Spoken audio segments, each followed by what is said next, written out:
Ya, pemirsa, pemerintah Provinsi Nusa Tenggara Timur menunda pemberlakuan tarif baru untuk masuk ke kawasan wisata Pulau Komodo dan Pulau Padar, Kabupaten Manggarai Barat, NTT.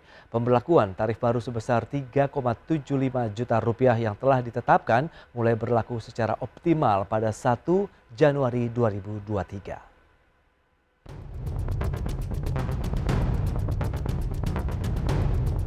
Pemerintah Provinsi Nusa Tenggara Timur menunda pemberlakuan tarif baru untuk masuk kawasan wisata Pulau Komodo dan Padar, Kabupaten Manggarai Barat, NTT. Kepala Dinas Pariwisata Provinsi Nusa Tenggara Timur, Z. Zoni Libing menjelaskan, pemberlakuan tarif baru sebesar 3,75 juta rupiah yang telah ditetapkan pemerintah Provinsi NTT mulai berlaku secara optimal pada 1 Januari 2023. Dengan demikian, selama periode Agustus sampai Desember 2022, wisatawan baik domestik maupun mancanegara yang masuk ke Pulau Komodo dan Padar tetap berlaku tarif lama, yaitu sebesar Rp75.000 bagi wisatawan domestik dan Rp150.000 bagi wisatawan mancanegara. Pemerintah NTT akan lebih mempersiapkan berbagai fasilitas dan infrastruktur dalam kawasan wisata Pulau Komodo dan Pulau Padar, serta mengintensifkan kegiatan sosialisasi dengan berbagai pihak. Tim Liputan IDX Channel.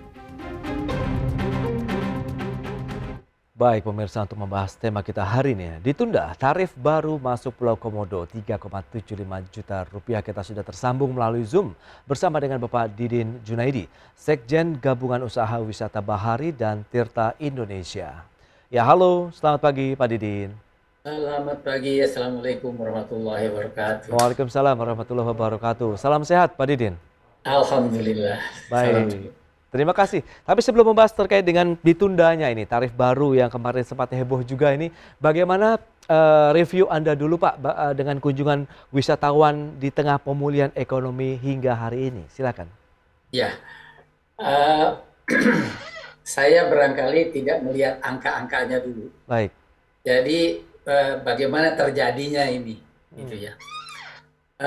Kita sudah lama sebenarnya, saya sendiri dengan kementerian, itu adalah kita melihat bahwa pariwisata ke depan, terutama di Komodo itu, adalah pariwisata yang betul-betul yang quality, bukan quantity, Oke.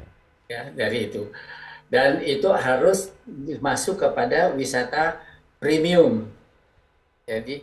Jadi harus dikembangkan sebagai wisata premium. Karena apa?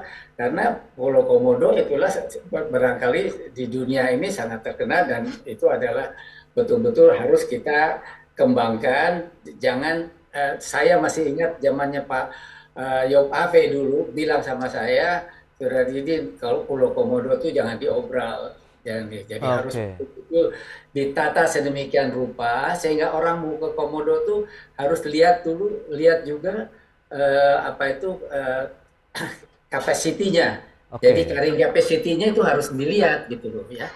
Jadi jangan hanya asal nanti kapal yang memuat 100 orang masuk sekalian ke Pulau Komodo dan lain-lain. Dan alhamdulillah sebenarnya sudah sesuai bahwa Pulau Komodo itu Labuan Bajo lah pada Ya. dasarnya, ya, pada saat itu dikembangkan adalah untuk wisata premium. Oke. Nah, di wisata premium itu pasti di seluruh dunia kalau wisata yang premium itu pasti adalah mahal. Nah, ini. Jadi kita harus hati-hati mengembangkannya. Ketika sudah ada PT-nya, Kementerian Pariwisata juga ada di situ pada waktu perencanaannya.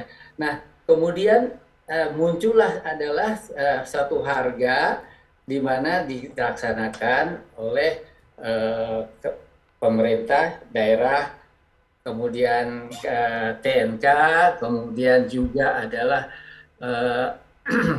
istilahnya itu semuanya termasuk pemerintah provinsi, KLH, dan lain-lain.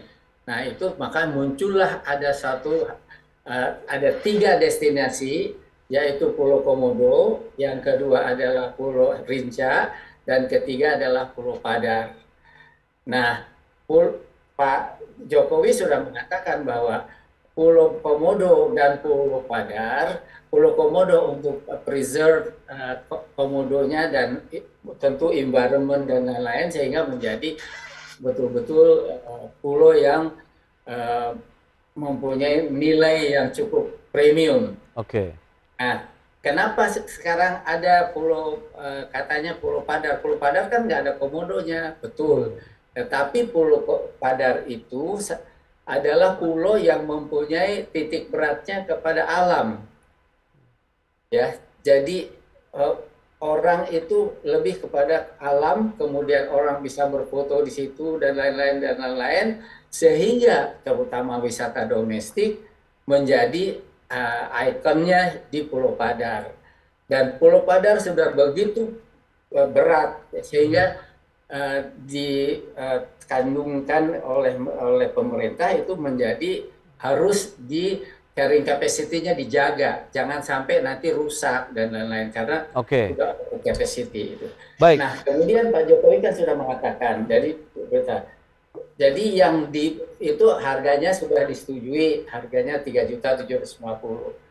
Secara ini sebenarnya tidak terlalu mahal dan tidak terlalu murah.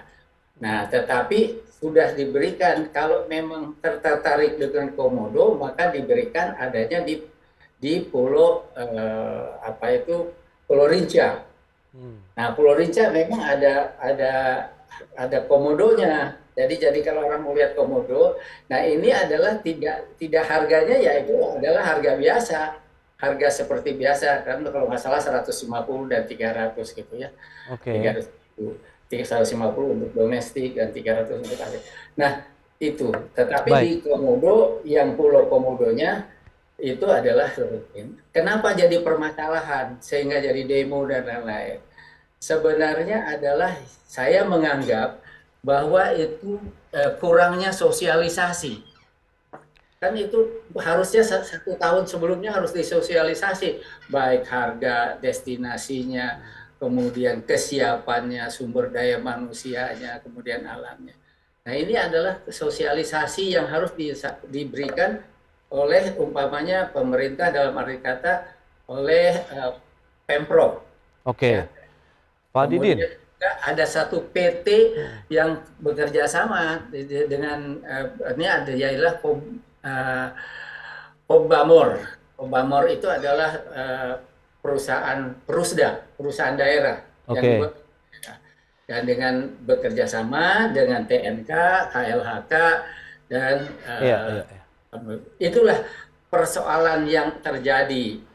Oke, dan itu sempat menjadi polemik hangat juga di masyarakat dan akhirnya diputuskan untuk menunda sampai dengan 1 Januari tahun 2023 mendatang. Apa yang bisa kita cermati dengan kondisi ini? Apakah memang ini sesuai dengan aspirasi dari teman-teman pelaku wisata juga yang sempat juga mereka mengeluhkan dengan harga yang tinggi, dikhawatirkan mengurangi lagi jumlah wisatawan yang berkunjung ke daerah tersebut?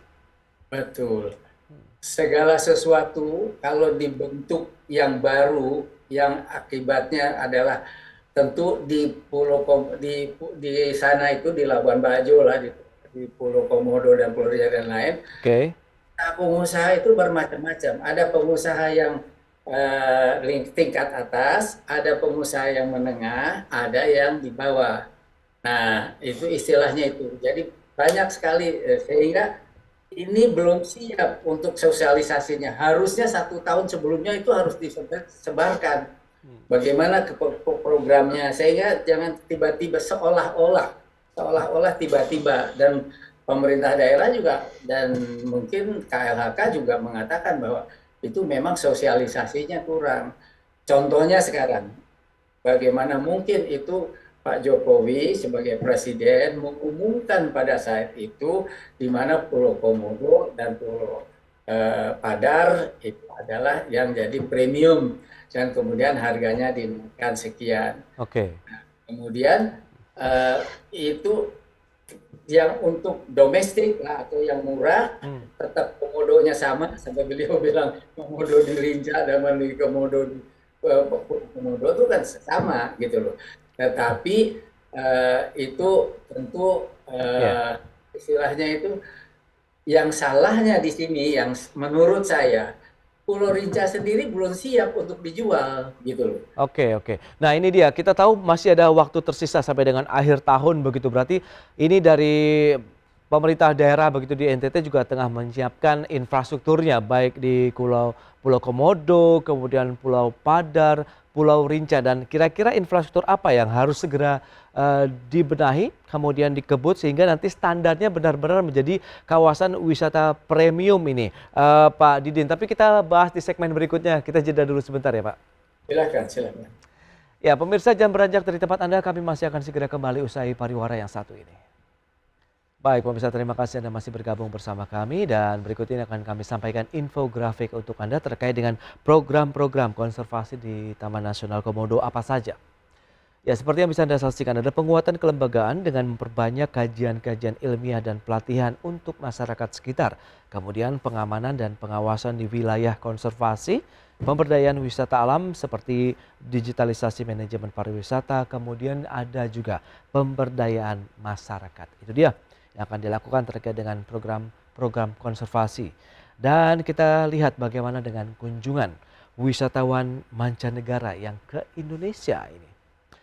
Ya, ini mengalami lonjakan yang luar biasa, pemirsa. Ini dibandingkan semester 1 tahun 2021 dengan semester 1 tahun ini, pandemi yang sudah mulai mereda nampaknya menggairahkan kembali industri pariwisata di tanah air, di mana lonjakannya hampir 1000%, tepatnya di 929,66%, dari 72.180 wisman kemudian meningkat menjadi 743.210 wisman yang berkunjung ke Indonesia. Wow, menarik ini. Kita akan lanjutkan kembali perbincangan bersama dengan Bapak Didin Junaidi, Ketua.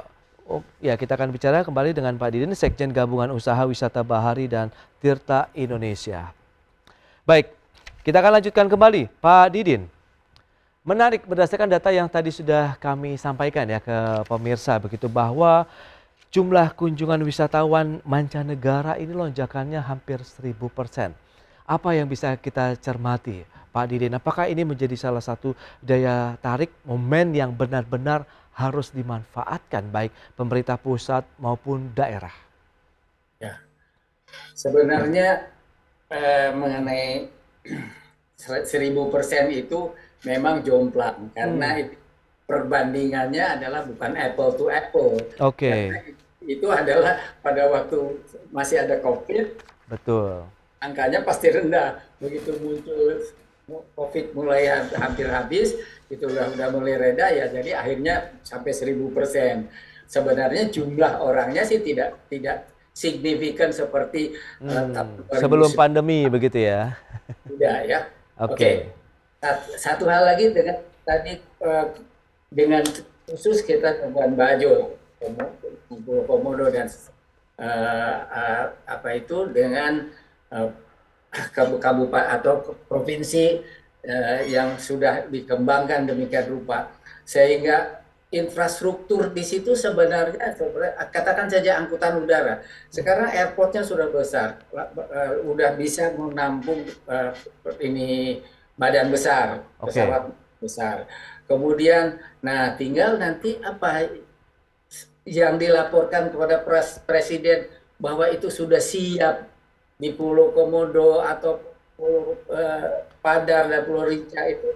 Pertama adalah harus siap. Kalau belum siap, dalam 5 bulan ini ke depan sampai tanggal 31 Desember harus siap jual. Dan sebelum itu harus betul-betul getol mensosialisasikan, mengedukasikan juga bersama masyarakat dan melihat kepentingan masyarakat bisnisnya. Saya katakan tadi ada bisnisnya yang kelas menengah, kelas bawah, mungkin kelas atas. Kalau kelas atas mungkin tidak ada masalah. Kemudian hotel di situ juga di Labuan Bajo itu sudah banyak. Nah, dan juga ingat bahwa harga-harga di Labuan Bajo itu cukup mahal kalau yang premium pastinya. Oke. Tetapi kita juga jangan lupa bahwa tidak semuanya. Jadi yang berapa banyak yang datang ke Komodo atau ke Labuan Bajo itu untuk wisata domestik itu adalah tentu domestik itu akan berkurang kalau harganya gitu. Maka dari itu saya setuju sebenarnya dengan ada Pulau Rinca yang ada komodonya dengan harga yang sama, jadi tidak dinaikkan. Dengan catatan Pulau Rinca siap, walaupun untuk domestik ataupun internasional yang mau ke situ silakan. Dan tarif yang 3.750.000 itu kan untuk 1 tahun. Tapi kalau kemudian orang mengatakan, emangnya orang datang ke situ 1 tahun mengunjungi komodo terus gitu. Oke. Jadi Iya, ini iya. jadi obrolan yang mantap gitu ya. Iya, iya. Tapi sebenarnya ini sosialisasi dan edukasi itu harus betul-betul meyakinkan, Iya. ya, meyakinkan. Kemudian juga umpamanya sudah diributkan, kenapa membuat kontrak dengan PT Bamor itu juga kok harusnya katanya harus ada apa dari DPR sudah ada istilahnya perdanya sudah ada apa belum? Oke. Ternyata belum. Nah, itu silahkan selesaikanlah dengan hal-hal yang demikian itu. Supaya nanti jangan jadi masalah lagi. Nah, kemudian berikutnya yang sangat penting sebenarnya. Di dalam kontraknya itu, menurut yang saya ketahui, itu umpamanya pulau tadi, 2, Pulau Komodo dengan Pulau Padar, kemudian mengenai perairannya. Ingat bahwa orang ke situ bukan hanya lihat komodo, Oke. lebih banyak kepada underwaternya, Iya. ya, underwaternya. Nah, kalau seluruhnya itu dipegang oleh satu kontraktor atau satu badan usaha ini, jadi yang usaha-usaha kecil ini jadi nggak akan bisa berjalan dengan baik, nggak bisa dapat porsi yang benar gitu. Nah, ini yang dipermasalahkan. Makanya saya menginginkan atau mengharapkan supaya ada juga untuk memberikan lahan supaya mereka tuh bisa, apakah nanti tempatnya sama, ya, tetapi mungkin di kota berapa satu hari boleh di tempat Oke. yang Iya, iya. satu atau boleh yang lain. Nah, itu harus mampir ada kuota yang baik. Iya, iya. Nampaknya memang intinya adalah pemerataan dari sisi bagaimana keberpihakan terhadap pelaku usaha Betul. wisata setempat begitu ya. Tidak ada lagi mungkin dikotomi dalam artian ini adalah pengusaha kecil, menengah, dan atas. Dalam artian memang mungkin ada porsinya masing-masing, tapi asalkan mereka bisa mendapatkan hak yang sama begitu ya Pak Didin? Ya, mempunyai hak yang sama. Dan bagaimana caranya? Mari kita rundingkan bersama-sama. Kemudian juga supaya nanti masyarakat itu juga tidak merasa cuma menonton, Oke. gitu. Nah, Tapi kalau kita masyarakat market itu kan ada yang juga market yang kelas rendah, yang market yang ya. market juga gitu. Baik, tapi kalau kita lihat dengan harga yang tadi sudah ditunda begitu, sebenarnya teman-teman pelaku wisata begitu di daerah setempat ataupun mungkin secara nasional melihat yang ideal itu di kisaran berapa? Apakah memang 375% karena tadi ada konservasi di sana, kemudian ada beragam program-program yang dilakukan tadi dengan melibatkan masyarakat sekitar itu sudah cukup idealkah atau masih terlalu tinggi? Masalah ideal itu masalah yang sangat rigid dibolehkan. Ideal untuk siapa? Oke. Itu ada permasalahannya. Maksud saya kalau ideal dalam hal ini makanya kita harus betul-betul memberikan porsi dan betul-betul tadi memberikan pemerataan. Iya. Nah, mari kita rundingkan bersama. Kemudian bagaimana istilahnya, memang jangan sampai nanti kenapa ini, jangan lagi bertanya kenapa cuma komodo yang mahal, kemudian Pulau Rinca enggak. Jangan ditanyakan lagi. Oke. Karena orang yang niat lihat komodonya bisa Iya. Karena di situ sudah ada klasifikasinya begitu ya Pak Didin, asalkan memang sosialisasinya sudah benar-benar bisa diserap oleh masyarakat sekitar. Betul. Dan sosialisasi dan edukasinya, diberikan edukasi. Kemudian kalau harga segitu itu untuk apa saja sih? Apakah ada porsi untuk apa itu Pemberdayaan masyarakat sekitar gitu misalnya. masyarakat, Iya. Pemda untuk apa terbuka kepada masyarakat. Oke, itu dia. Ya, masyarakat kan tentu bukan berarti minta duitnya, tapi paling tidak eh, apa itu infrastruktur di daerah Yes, itu dia. banyak yang laporkan, wah katanya nih kalau ada menteri datang bersih, tapi kalau nggak ada sampah masih Oke, banyak. itu Jangan dia. Baik. sampai bersih ya harus bersih Oke. apapun yang datang gitu loh. Betul, Pak Didin. Nampaknya memang masih banyak pekerjaan rumah yang harus segera dituntaskan, paling tidak sampai dengan akhir tahun 2022, sehingga benar-benar kawasan tersebut yang menjadi destinasi prioritas begitu untuk wisatawan mancanegara maupun domestik benar-benar siap dari sisi infrastruktur, ekosistem masyarakatnya, dan juga pelaku wisata di sana begitu ya Pak Didin. Baik. Betul. Pak Didin, terima kasih banyak ini atas waktu dan sharing yang Anda berikan. Semoga ini juga akan ketemu nanti win-win solution sehingga masyarakat juga bisa terliterasi lah dari sisi pemahamannya terkait dengan kawasan wisata prioritas tadi. Terima kasih banyak, selamat melanjutkan aktivitas Anda kembali dan salam sehat Pak Didin, terima kasih. Terima kasih. Assalamualaikum warahmatullahi wabarakatuh. Waalaikumsalam warahmatullahi wabarakatuh. Baik pemirsa, 1 jam sudah saya menemani Anda dalam Market Review, dan untuk mendorong bermunculannya inovasi unggul dalam ekonomi hijau dan sebagai wujud apresiasi terhadap produk inovasi berbasis keberlanjutan, IDX Channel tahun ini kembali mengadakan IDX Channel Anugerah Inovasi Indonesia dengan tema Fostering Sustainable Innovation in Economic Recovery yang akan ditayangkan pada hari Kamis 25 Agustus 2022 pukul 19 waktu Indonesia Barat. Saksikan hanya di IDX Channel. Ya pemirsa, saya Prasetyo Wibowo beserta kerabat kerja yang bertugas undur diri. Terima kasih dan sampai jumpa. Selamat datang di IDX Channel Anugerah Inovasi Indonesia 2022. IDX Channel Anugerah Inovasi Indonesia. The most innovative company.